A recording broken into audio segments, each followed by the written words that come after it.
Bonjour et bienvenue à cette présentation qui s'intitule « La financiarisation du logement ». J'aurais pu tout simplement aussi appeler ça la marchandisation du logement, mais étant donné que la financiarisation du logement est peut-être le plus gros vecteur de marchandisation, j'en ai fait quelque chose de plus central. Petite présentation. Je m'appelle Maxime Fortin, je suis politologue de formation, j'ai une formation en sciences politiques, j'ai un doctorat en sciences politiques de l'Université Laval. Je suis chercheur à l'IRIS depuis l'an dernier. Mes champs d'intérêt principaux, c'est l'action collective, les mouvements sociaux, les politiques sociales. Je le mentionne puisque je suis avec des gens du secteur communautaire et de la société civile. J'ai passé 5 ans à la Ligue des droits et libertés comme organisateur communautaire et comme coordonnateur et porte-parole. Donc je connais très bien les réalités du milieu communautaire, non seulement comme chercheur, mais comme travailleur. Mon intérêt pour les politiques sociales, c'est un intérêt qui m'a amené à m'intéresser vraiment aux politiques du logement. Et mon intérêt pour les mouvements sociaux et pour l'action communautaire, c'est lié aussi à mon intérêt pour les groupes populaires du secteur logement. Et en toute transparence, je dois vous avouer que comme citoyen, comme militant, ça fait un bout que j'ai un penchant pour la cause du logement social, comme en témoigne cette photo d'archives. Qui date de 2002. À l'époque, en fait, si vous posez la question, la crise du logement, elle a commencé quand? Elle a pas mal commencé autour de 2001-2002 au Québec, notamment à Montréal, Québec et dans plusieurs grandes villes. Ça a touché les régions quelques années plus tard, mais vraiment, la crise du logement, elle a commencé au début des années 2000. Nous, à l'été 2002, on avait organisé le squat de la Chevrotière, qui était une ligue victorieuse qui, plus tard, a donné naissance à la coupe d'habitation L'Escalier, qui est encore une coupe d'habitation qui est habitée en ce moment. Et puis, ça, c'est la photo de nous autres bien fâchés quand il y a eu l'éviction. Donc, c'est dans les archives du Frappru. Il y a 5 objectifs que je poursuis avec la conférence d'aujourd'hui. Premièrement, vous faire comprendre que le néolibéralisme a détourné la fonction du logement social depuis les années 80.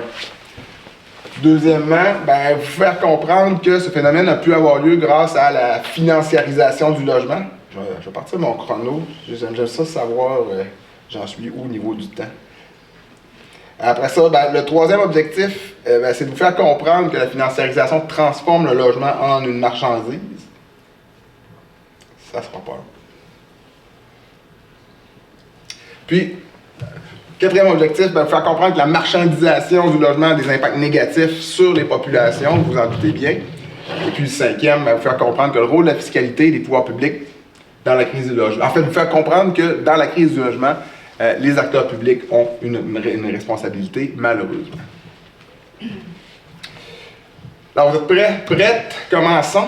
La financiarisation du logement. Qu'est-ce que c'est que la financiarisation du logement? Avant de répondre à la question, on va se poser la question, qu'est-ce qu'on entend par financiarisation?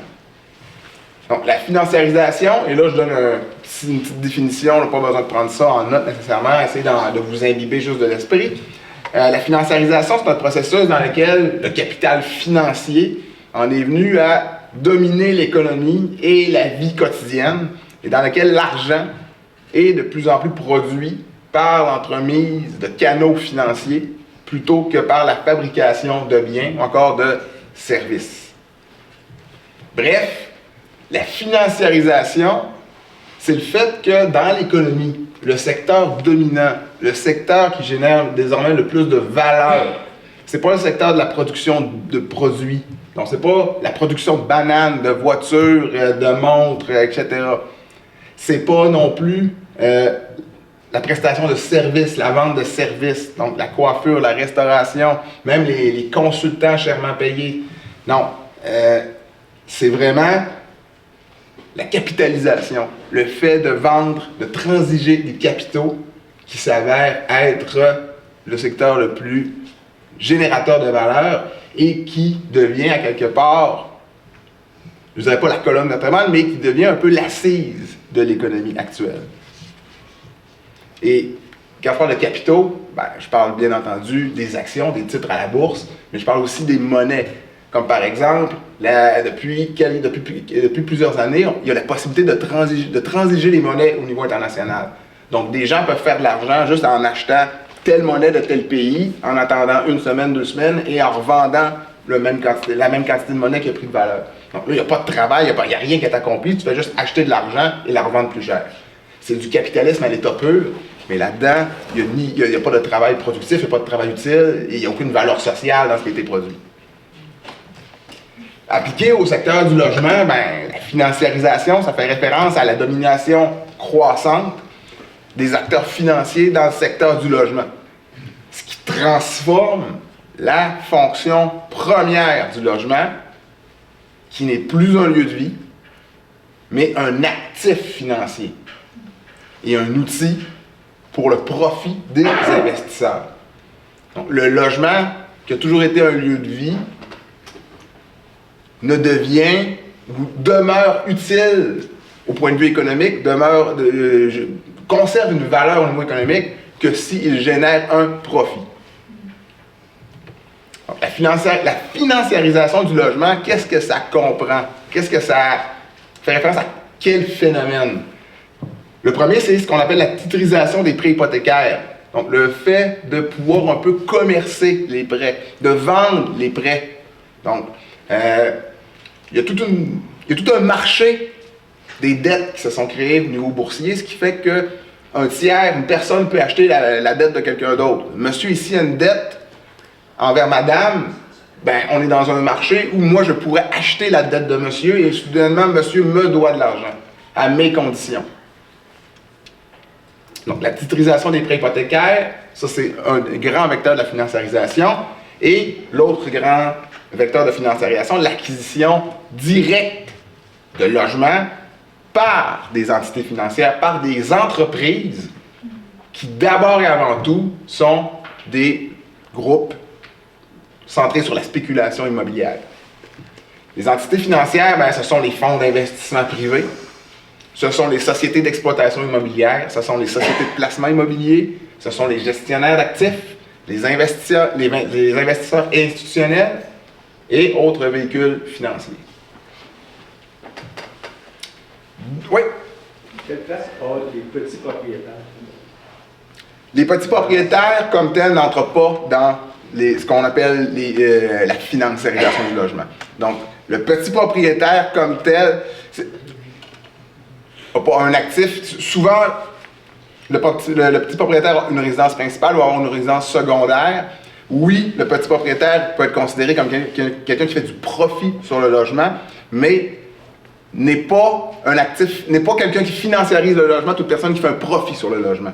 Donc, il y a vraiment la financiarisation, il y a comme une couche au-delà. Donc, la financiarisation du logement, ça affecte l'ensemble du parc logement. On pourrait penser que les groupes financiers vont principalement s'intéresser aux gros buildings ou encore à des maisons plus cossues. Mais non. Les groupes financiers en habitation s'intéressent aux prêts hypothécaires, s'intéressent aux maisons unifamiliales, aux logements multifamiliales, aux logements des personnes âgées. Le développement des RPA en ce moment, ça fait vraiment dans une logique de marchandisation et de privatisation. Le logement social, le logement étudiant, le logement de courte durée et même ce qu'on a vu aux États-Unis, les maisons mobiles. Des parcs de maisons mobiles qui sont rachetés par des compagnies cotées en bourse et qui deviennent carrément des lieux où on loue des habitations très modestes à des personnes qui ont très peu d'argent et qu'on profite de leur situation. La financiarisation, ça transforme le logement en une marchandise. En une marchandise qui est souvent hors de prix pour beaucoup de gens. Qui dit marchandise dit que ça a un coût et c'est pas tout le monde qui va avoir le moyen de se la payer. Et en capital, pour ceux qui ont les moyens de se l'offrir. Donc, en fait, pour ceux qui ont les moyens d'investir. Donc, le logement, quand il est une marchandise, ceux qui ont de l'argent peuvent se le payer. Et lorsqu'il devient un capital, ceux qui ont de l'argent ont le privilège de pouvoir investir. Comment on est en arrivé? Comment en sommes-nous arrivés là? Comment le logement est-il devenu une marchandise en Occident? il faut savoir que bien qu'on vive dans une société capitaliste depuis très longtemps, le degré de marchandisation du logement n'a pas toujours été le même. En fait, le logement n'a jamais été aussi marchandisé. Donc, on va faire un petit retour historique pour voir un peu comment on est passé d'un logement social qui répondait presque exclusivement à des fonctions de logement social à un logement social et à un logement qui sert les intérêts de la financiarisation et de la marchandisation. Donc, pour répondre à la question, un petit détour historique. Un petit détour historique va m'amener à faire deux choses. À faire de un, ce qu'on pourrait appeler la genèse du logement social en Occident et de parler de la crise de l'État social et du triomphe du néolibéralisme. Premièrement, la genèse du logement social. Le logement social, ça s'est développé beaucoup dans le contexte des transformations économiques, sociales et urbaines. Provoquées par quoi? Provoquées par l'industrialisation des villes, la prolétarisation des populations, c'est-à-dire le fait que de plus en plus, au 19e siècle, des populations qui ont été depuis des générations des paysans, des agriculteurs, deviennent peu à peu des ouvriers avec très peu de qualifications. Des artisans aussi passent de l'artisanat au statut d'ouvrier. Donc, le fait que les gens deviennent des prolétaires, des ouvriers des villes sans véritable droit et qualification, sans possession. Donc, le passage de toute une paysannerie au statut de prolétariat urbain. Troisièmement, la concentration des gens au sein d'espaces insalubres et peu sécuritaires. Avec le développement des villes, avec l'industrialisation, on a vu vraiment apparaître là, le développement là, de quartiers industriels qui étaient des taudis, qui étaient vraiment infernaux au niveau de l'habitation et des conditions de santé. Et bien ça aussi, le dernier élément est lié à tout ce que j'ai dit, donc le paupérisme, c'est-à-dire un phénomène de pauvreté chronique urbaine qui se développe à partir du 19e siècle et qui ne peut pas ne va pas disparaître en une nuit et que la charité ne peut pas non plus régler. Quand on pense au paupérisme, pensez au roman là, de Dickens, pensez, mettons, au Scrooge, l'époque, l'Angleterre victorienne avec des jeunes dans les rues qui mendient. Donc c'est beaucoup cette époque-là. Donc, si la lutte contre les taudis et l'insalubrité marque les premiers temps du logement social, bien, la construction de logements à bon marché, bien, ça constitue quand même l'une des premières incursions de l'autorité publique dans le domaine du logement social. Donc, vraiment, la construction de logements à bon marché, ça a été un des premiers gestes que les autorités ont fait. Donc, du début du 20e siècle à la Seconde Guerre mondiale, dans plusieurs villes, bien, il y a des ensembles résidentiels comptant plusieurs centaines, voire plus d'un millier de gens qui vont être érigés. Un fait intéressant, c'est que dès le départ, le logement social en Europe, il est accessible aux classes populaires. Il cible beaucoup les classes populaires. Alors qu'en Amérique du Nord, bien, il cible les minorités noires. C'est un peu comme si en Europe, le logement social avait été fait pour donner un toit aux gens de la classe ouvrière. Et en Amérique du Nord, il y a un peu l'idée que le logement social est conçu pour les minorités noires des centres-villes. Au sortir de la Deuxième Guerre mondiale, les pays industrialisés sont aux prises avec une sévère crise du logement. En Europe, c'est facile à comprendre, la guerre à elle seule a détruit une partie du parc immobilier. Les bombardements allemands et alliés ont fait en sorte que des quartiers entiers n'existent plus. Il faut donc reconstruire. En Europe, la construction des grands ensembles bâtis et financés par l'autorité publique, bien, ça va permettre à des millions de familles d'accéder à un logement décent et abordable. Et là, je me permets vraiment de le citer. Toutes les études sur les politiques du logement en Europe dressent un même panorama général. En Suède, au Danemark, Pays-Bas, Belgique, France, Allemagne, Grande-Bretagne, après la Seconde Guerre mondiale, les politiques d'intervention gouvernementale pour l'édiction de logements étaient massives. Il y a une nécessité et on croit au modèle. Donc, on met en place les structures, on donne l'argent et on donne les permissions. Mais de ce côté de l'Atlantique,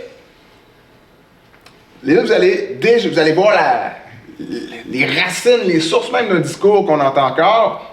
Une approche plus libérale, plus conservatrice qui va favoriser quoi? l'accès à la propriété et la construction et l'achat de maisons unifamiliales. Allez voir les programmes fédéraux en ce moment. Peut-être, outre le NPD, on est pas mal, tous les partis en sont pas mal encore restés à cette vision-là qu'on a développée pas mal au début du 20e siècle. En fait, au milieu du 20e siècle. Par contre, la construction de logements sociaux s'impose néanmoins. Il y a quand même l'érection de grands ensembles qui vont s'inscrire dans des politiques de rénovation urbaine, surtout dans les grandes villes. New York, Chicago, Saint-Louis, etc. Au Canada, la tendance va s'imposer aussi. Montréal, Toronto, il va y avoir l'érection de grands complexes d'habitation à loyer modique. Par contre, l'enthousiasme pour ce type de construction-là, ça va être de courte durée. En France, moins de 20 ans après le lancement de la politique des grands ensembles, il y a une directive qui, en 1973, interdit la construction de complexes immobiliers de plus de 500 logements. Aux États-Unis, dès 1972, là, il y a le dynamitage des 33 bâtiments de l'ensemble Pro-Igo qui avaient été érigés 20 ans avant là, et qui étaient comme une espèce de symbole là, de l'ère des grands complexes financiers, des grands complexes de logement. Pourquoi est-ce qu'il y a cette perte d'enthousiasme? Pourquoi on remet en question le modèle aussi rapidement? Surpeuplement. Donc, dans ces grands ensembles, il y a une dynamique vraiment de surpeuplement très rapidement qui s'implante. On constate un vieillissement prématuré des constructions, une concentration de ménages à faible revenu, donc une certaine logique de ghettoisation de la pauvreté, des tensions sociales et raciales, une rigidité bureaucratique, une isolation acoustique déficiente, donc on entend tout ce qui se passe dans le building, délinquance et criminalité. Et il y a même un néologisme, une expression qui va naître en France dans les années 60, la sarcellite, qui va être utilisée pour désigner le mal-vivre, le mal-être spécifique là, des habitants de ce type de grand ensemble-là. À partir d'un complexe qui était dans une commune qui s'appelle Sarcelles, on va créer une espèce de mot pour désigner une espèce de mal-être, de mal-vivre des gens qui habitent dans ce type de complexe-là. Ceci dit, c'est pas la perte d'enthousiasme envers le logement social qui a plongé le logement social dans une crise profonde. C'est le fait qu'on a cessé de reconnaître la valeur sociale, la fonction socio-économique du logement social. C'était quoi la fonction socio-économique du logement social? C'était de fournir aux travailleurs et aux travailleuses un logement qui ferait en sorte qu'ils vont venir travailler demain matin. T'sais, le logement social, à la base, si les autorités ont consenti à ce que ça se développe, c'est que ça avait une fonction très précise de faire en sorte que le travailleur ait un toit et qu'après sa journée de travail, il puisse se reposer pour revenir travailler le lendemain. Donc, du point de vue de l'économie capitaliste, le logement social permet de loger la main-d'œuvre locale et immigrante à proximité des lieux de travail. C'est une des raisons pourquoi on a vu l'apparition de villes ouvrières. Il y a quelques compagnies qui créaient des logements spécifiquement pour leurs ouvriers et ouvrières, qui était une forme de logement social, mais dans un contexte extrêmement paternaliste. Vous allez me dire, si c'est juste ça le logement social, pourquoi est-ce qu'on se bat autant pour ça? Si le logement social sert juste à permettre aux patrons de loger leurs employés, pourquoi est-ce que les groupes communautaires mèneraient un combat épique en faveur de ça? Bien parce que le logement social peut être bien plus que ça. Plus qu'une simple récompense pour les travailleurs et les travailleuses dociles, ça peut être un lieu de vie communautaire. Ça peut être un lieu de vie qui permet l'organisation, la mobilisation des résidents dans une perspective de transformation sociale. Pas simplement d'aménagement des conditions d'aménagement de ce qu'il y a autour, non, de transformation sociale. Alors pour vous et pour moi, le logement social, c'est un lieu de vie abordable permettant l'organisation communautaire dans une perspective de justice sociale. Mais pour les pouvoirs publics, c'est un instrument de gestion des populations. Et dans les années 80, ben, la fonction sociale du logement, elle va changer radicalement. Dans les années 80, le néolibéralisme s'impose partout en Occident et est imposé dans la plupart des pays du Sud. Là, on arrive au bout de la participation de la salle. Qu'est-ce que c'est que le néolibéralisme? Vous avez sûrement entendu ce mot-là ad nauseam dans les dernières années. On l'utilise à toutes les sauces. Spontanément, quand on parle de néolibéralisme, qu'est-ce qui vous vient à l'esprit? Le profit. Le profit? Des réglementations au profit des marchés. La déréglementation. La non-intervention de l'État. La non-intervention de l'État. Quoi d'autre? Un petit dernier? Concentration aussi des richesses, à un moment donné, c'est... Oui. Bien que ça ne soit pas l'objectif du néolibéralisme, d'augmenter la concentration des richesses et de faire en sorte de multiplier les inégalités, partout où le néolibéralisme a été imposé, implanté, on a vu effectivement les inégalités socio-économiques monter. Donc le néolibéralisme, et là il y a plein de définitions valables, valides, j'en choisis une qui fait sens et qui nous aide à... qui sert le propos d'aujourd'hui. Donc, c'est une définition du géographe David Harvey. Donc, le néolibéralisme, c'est une théorie des pratiques politiques et économiques qui propose que le bien-être humain peut être amélioré en privilégiant les libertés et les compétences entrepreneuriales individuelles dans un cadre institutionnel caractérisé par des droits de propriété privés forts, des marchés libres et le libre-échange. L'élément sur lequel je veux attirer votre attention, c'est que, un peu comme monsieur l'a mentionné, on a eu tendance à interpréter le néolibéralisme comme une non-intervention de l'État, comme le retour du laisser-faire. C'est pas exactement ça. En fait, le néolibéralisme, c'est l'État qui prend la mission et la responsabilité de maintenir un cadre favorable au marché, sinon même de créer un cadre favorable au marché. Donc, dans le néolibéralisme, c'est pour ça que je dis, le rôle de l'État est de créer et de préserver le cadre institutionnel approprié de telles pratiques de marché. Si les marchés n'existent pas, comme par exemple eau, éducation, santé, sécurité, ben, l'État néolibéral va même des fois participer activement à les créer. Pourquoi est-ce que le néolibéralisme parvient à s'imposer et pourquoi? Il s'impose parce que l'ancien modèle fordiste keynésien des années 60-70 était à bout de souffle. Dans les années 70, on fait l'expérience de récession économique, du chômage, de l'inflation, d'un nouveau phénomène qui s'appelle la stagflation, où on se retrouve avec une inflation et un chômage en même temps, quand habituellement ces deux tendances-là sont séparées. Donc on se retrouve avec un contexte économique qui nous donne l'impression que les outils utilisés depuis 20-30 ans ne sont plus efficaces. Il faut les changer. Donc, le néolibéralisme s'impose aux dépens des approches politiquement favorables à l'intervention publique, aux dépens des théories économiques favorables à l'investissement public et aux dépenses sociales. Il s'impose aux dépens des mouvements et des groupes se réclamant du bien commun et de la justice sociale. Le néolibéralisme veut implanter la logique du marché dans l'ensemble des secteurs, y compris dans le secteur social. Il veut imposer le modèle de l'entreprise commerciale à l'ensemble des organisations et des institutions.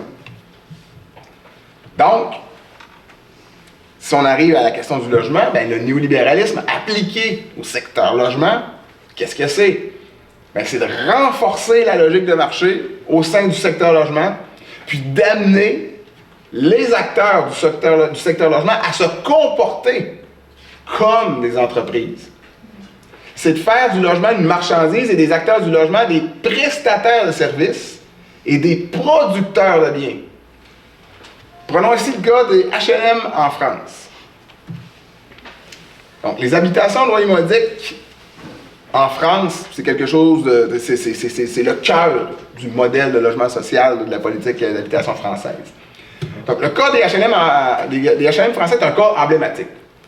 Les habitations à loyer modéré, donc les habitations à loyer modéré sont des habitations collectives ou individuelles, urbaines, rurales, répondant aux caractéristiques techniques et le prix de revient déterminé par décision administrative et destiné aux personnes et aux familles de ressources modestes. Donc ça, c'est la définition du HLM en France. Même si techniquement, ils ont été créés à partir du 19e siècle et au début du 20e siècle, c'est vraiment à partir des années 50 là, que l'ère des HLM commence en France.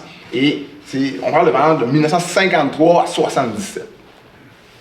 Les HLM sont les organes d'exécution de la politique du logement social français. C'est vraiment autour des HLM que s'articule toute la politique d'habitation du logement social français. Dans son étude de 2014, l'urbaniste Jean Desmoulins démontre comment les HLM sont passés en plusieurs décennies d'un référentiel qu'on peut dire universaliste ou social à un référentiel qu'on qualifie de néolibéral dans les années 80. Elle démontre comment l'austérité permanente des années 80 a amené le secteur HLM vers une trajectoire néolibérale. Ce qu'elle nous explique, c'est qu'à cette période, dans les années 80, la rhétorique des dirigeants des HLM, la rhétorique des organismes HLM et de l'union des HLM s'est transformée. C'est transformée sous le poids du contexte. Ce qu'elle nous dit, c'est que si le référentiel universaliste ne disparaît pas complètement et que plusieurs registres de discours sont systématiquement mêlés, l'emprise du référentiel néolibéral va s'ancrer dans le discours. Au point où, en 1985, les dirigeants du secteur HLM demandent que les organismes HLM, office public comme société anonyme, soient reconnus comme des entreprises sociales sans but lucratif. Là, je vous donne une petite citation du directeur de l'Union HLM qui illustre quand même bien le changement de référence ici. Henri Barthélemy nous dit en 1985, « Il nous faut quitter l'économie administrée. Plus aucun organisme ne sera social par nature, il le sera par les résultats, par les services effectivement rendus. » Oui. Les directeurs de HLM, là, à ce moment-là, c'était des privés? L'État n'était pas là-dedans quand tu dis les directeurs de HLM, c'était pas l'État? Des administrateurs, c'était des administrateurs publics. Okay. Ouais. Donc, et surtout à l'époque, notamment en France, tu sais, au Québec, dans ce type de structure-là aujourd'hui, je dirais qu'on retrouverait beaucoup de cadres avec un background du côté du privé. Tandis qu'en France, à l'époque, il n'y avait pas encore ça. C'était vraiment des gens du secteur public qui ont comme remis en question leur culture du public pour se tourner vers une culture de plus de type secteur privé. Qu'est-ce qu'on peut retenir de tout ça? Ben, c'est qu'après une période d'émergence et de consolidation là, au 20e siècle, le logement social a été heurté de plein fouet par la crise socio-économique des années 70. Les solutions néolibérales pour sortir de cette crise-là ont eu un impact sur l'ensemble du secteur logement et l'ensemble du logement social. On a radicalisé la marchandisation du logement par la financiarisation, faisant du logement un capital marchandise. On a fait du logement social un lieu de gestion et d'encadrement participatif de l'exclusion. Et tout ça a eu des impacts négatifs sur les populations. Quels ont été les impacts de la financiarisation du logement? Il y a 5 types d'impacts. Des impacts au niveau de l'abordabilité, des impacts au niveau du harcèlement, de la réduction de la qualité de vie, des impacts au niveau des déplacements et des expulsions, des impacts au niveau de la santé, et des impacts inégaux et des effets disproportionné sur les groupes marginalisés. Si on regarde la question de l'abordabilité, comme les entreprises investissent dans l'immobilier, le font pour le profit, et elles ne s'en cachent pas, elles tentent constamment d'augmenter les montants des loyers. C'est un modèle d'affaires qui repose sur quoi? Qui repose sur essentiellement la possibilité d'augmenter le loyer. Donc, en résulte une hausse incontrôlée et totalement démesurée des loyers. Toujours pour le profit, les entreprises utilisent des stratagèmes pour amener les locataires les plus pauvres à quitter. C'est aussi un modèle d'affaires qui repose sur le fait qu'il y a une rotation et si quelqu'un n'a plus les moyens de payer la hausse, ben, il s'en va. Et tu amènes quelqu'un qui, lui, va avoir les moyens. Puis si dans 1, 2 ans, il n'y a plus les moyens de payer la hausse, t'en amènes un autre. Pour faire quitter les gens, comme on procède, rénovation et construction envahissantes, ou, à l'inverse, négligence dans l'entretien et les réparations. Donc, ou bien tu te fais déranger par des rénovations que tu n'as pas demandé, que tu n'as pas besoin, qui servent souvent essentiellement à augmenter la valeur d'un logement, donc que tu n'auras plus les moyens de te payer. Ou bien le propriétaire te fait attendre dans des situations où des fois on frôle l'insalubrité. En résulte un harcèlement des résidents et une diminution de la qualité de vie. Les sociétés financières recherchent stratégiquement les rotations de locataires afin de tirer profit des augmentations de loyers autorisées entre les locations. Je l'ai dit, le modèle d'affaires repose là-dessus. La conséquence, il y a tellement de rotation, les gens changent tellement, c'est qu'il y a une perte de sentiment de communauté. T'sais, on dit souvent qu'on ne connaît pas nos voisins ou qu'on ne connaît plus nos voisins. Imaginez si vos voisins se mettent à changer à chaque 6 mois, à chaque année. Donc, cette communauté-là, elle ne peut juste pas exister si les gens sont tout le temps en mouvement et en déplacement. La financiarisation a des répercussions sur la santé mentale et physique des résidents. D'un, elle expose une partie de la population à un stress psychologique lié à la capacité de se trouver ou de payer un logement décent. Combien de gens ont stressé par rapport à est-ce que je vais me ramasser à la rue? Est-ce que ma famille va se ramasser 4 dans un logement fait pour 2? Donc, tous les problèmes au niveau mental, au niveau stress que ça peut amener, ça aussi a des conséquences sur la santé mentale et physique. Et juste pour la santé physique, elle amène une autre partie de la population à vivre dans des conditions insalubres, propices au développement de maladies.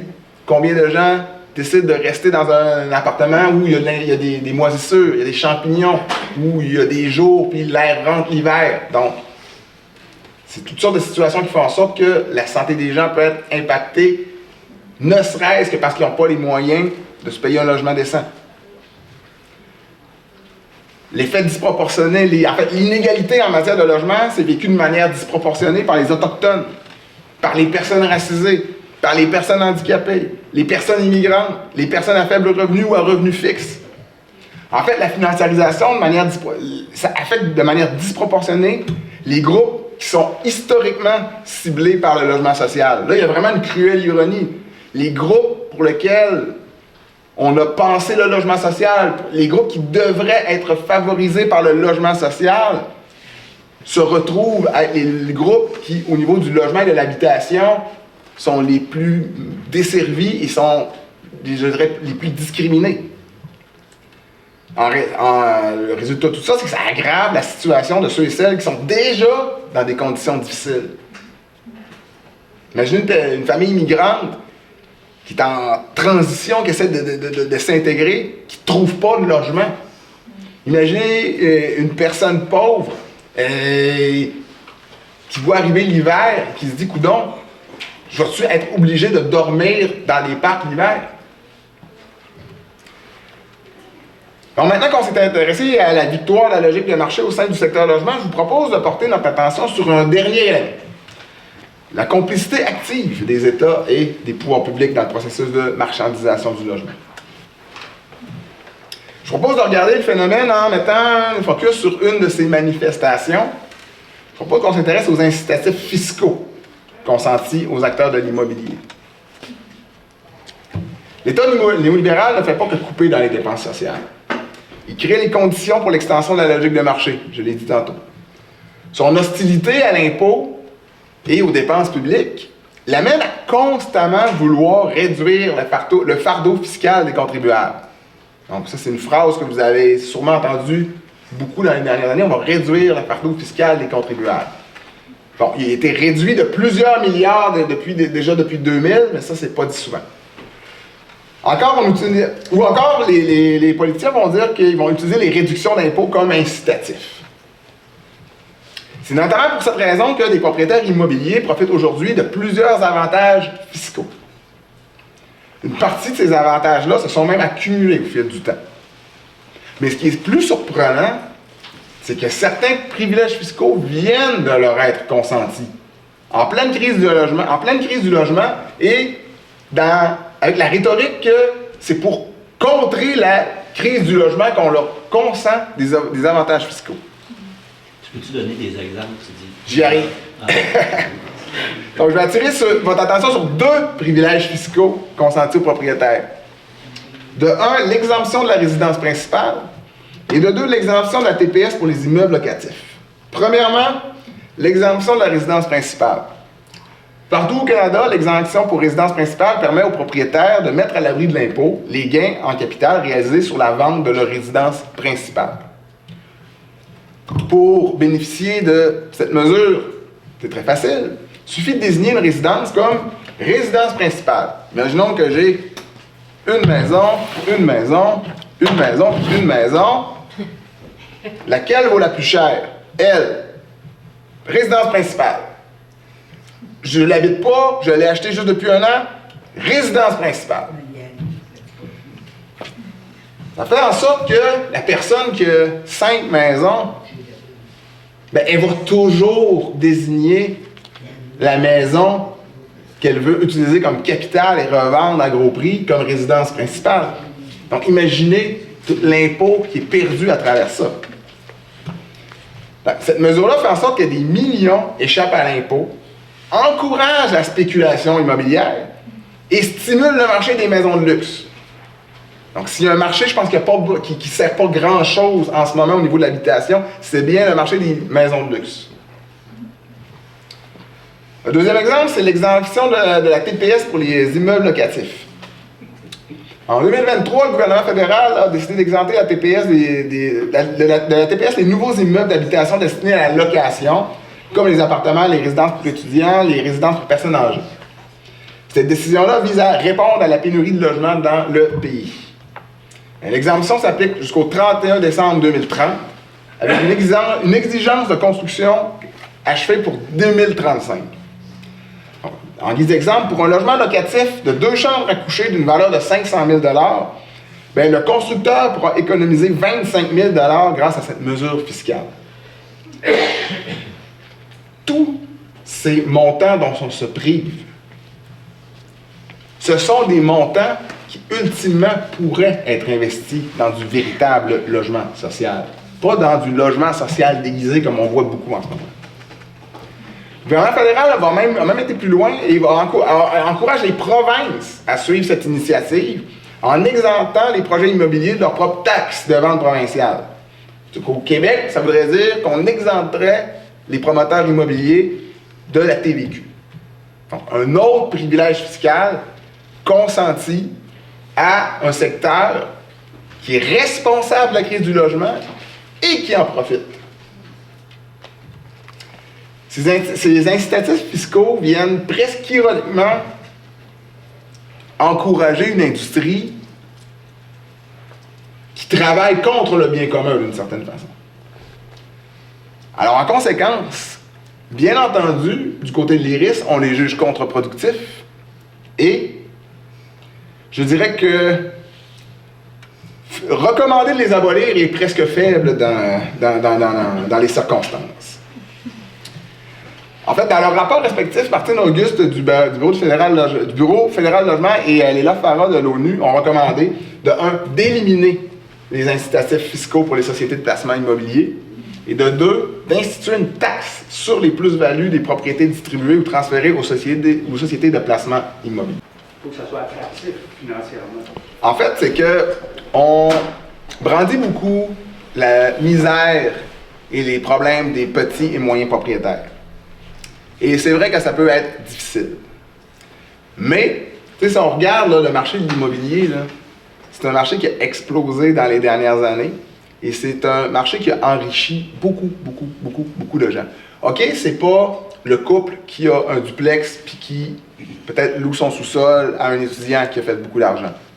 C'est probablement pas eux. Mais, juste donner un exemple, moi, dans une de mes recherches, je fais une recherche sur les millionnaires, milliardaires qui sont actifs au niveau de la philanthropie. Puis, dans les catégories de millionnaires, milliardaires qui se sont beaucoup enrichis dans les dernières années, ben, il y a les gens des nouvelles technologies, il y a les gens du secteur financier, et en 3e ou 4e position, il y a les gens du secteur immobilier, les propriétaires immobiliers. Dans ce qu'on appelle les nouveaux riches, là, il y a vraiment beaucoup de gens qui sont liés au secteur immobilier. Donc oui, c'est un secteur qui est très rentable, et c'est un secteur qui, tout en étant ultra rentable, échappe par plein de moyens à l'imposition de l'État. 90%-là, c'est quoi la proportion des petits propriétaires versus la proportion des grandes agences immobilières? Ça, j'ai pas les chiffres là-dessus. J'ai pas les derniers chiffres en termes de répartition du logement, mais de plus en plus, notamment à Montréal, une partie du logement appartient à des actifs financiers. Le portrait qu'on a du logement, là, c'est un couple, puis c'est un monsieur genre qui est à retraite. Ça existe encore, là, mais c'est de moins en moins ça. T'sais, le logement, de plus en plus, c'est un actif possédé par une entreprise. Alors, en guise de conclusion, ouais, j'arrive à 40 minutes, c'est bon. J'aimerais conclure en vous disant que si l'abolition des avantages fiscaux consentis aux propriétaires est nécessaire, ben, on aurait tort de vouloir s'arrêter là. C'est l'ensemble du secteur logement qu'on devrait mettre à l'abri de la prédation du marché. C'est le logement social qu'on devrait mettre en valeur. Donc, je vous remercie.